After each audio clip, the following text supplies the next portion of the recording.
এই গাইস, সবাই কেমন আছো? আশা করি সবাই খুব খুব খুব ভালো আছো। আমিও খুব ভালো আছি। তো স্কুল থেকে এসে দেখি আমার বিছানার উপরে একটা পার্সেল নামানো আছে। আমি কিছু অর্ডার করিনি, আমি জানি না, হয়তো সৌরভ হয়তো কিছু করেছিল অর্ডার।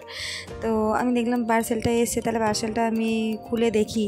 সৌরভকে প্রথমে ফোন করলাম যে তুমি কি কিছু অর্ডার করেছো। বললো মিশো থেকে একটা ফ্রেম আসবে, তাহলে ওটা একবার চেক করে নাও যে ওটা ঠিকঠাক আছে কি না। তো আমি চেঞ্জ না করেই বসে পড়লাম আনবক্সিং করতে, কারণ আমার পার্সেল আনবক্সিং করতে খুবই ভালো লাগে।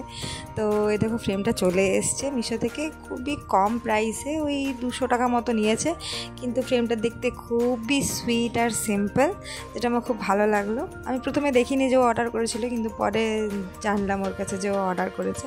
তো ফ্রেমটা কোথাও ভাঙাভুঙি নেই, ও ওটাই দেখতে চেয়েছিল যে দেখো ফ্রেমটা কোথাও কিছু ফাটা বা কিছু আছে কিনা, কোনো ডিফেক্ট আছে কিনা। তো ফ্রেমটা কিচ্ছু নেই, খুবই ভালো এসছে, খুবই সুইট আর সিম্পল ডিজাইন, আমার খুবই ভালো লেগেছে। তো আমি বললাম যে কোথায় লাগাবো, তো ওকে বলে দিলাম যে তুমি এলে লাগিয়ে দেবে। তো ও এসে এই যে লাগাতে শুরু করে দিয়েছে। আমার খুবই ভালো লাগে ফ্রেম লাগাতে। আমি এর আগেও আমার নিজের বিয়ের ফটো দিয়ে 2টো ফ্রেম বানিয়েছি, আর এই ফটো ফ্রেমগুলোও আমার খুব ভালো লাগে। তো আমার জায়গা কম বলে মনে হয় কোথায় লাগাবো, তবু এখানে একটু জায়গা ফাঁকা ছিল, ওই জন্য এই ফ্রেমটা লাগিয়েই নিলাম।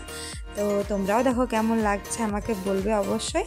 আর তোমরা যদি চাও তাহলে মিশোর লিঙ্ক আমি অবশ্যই তোমাদেরকে দিতে পারি, তোমরাও নিতে পারো। এর থেকেও ভালো ভালো ডিজাইন আছে, তোমরা যেটার পছন্দ তোমরা নিতে পারো। তো অনেকদিন ধরে এখানটা ফাঁকা ছিল, এখানটা এখন পুরোপুরি ভর্তি হয়ে গেল, খুবই ভালো লাগছে। তো তোমরা জানিও ফ্রেমটা কেমন লাগছে, আর যদি ভিডিওটা তোমাদের পছন্দ হয় তাহলে অবশ্যই লাইক, সাবস্ক্রাইব, শেয়ার করে দিও। আর তোমরাও ভালো থেকো, টাটা।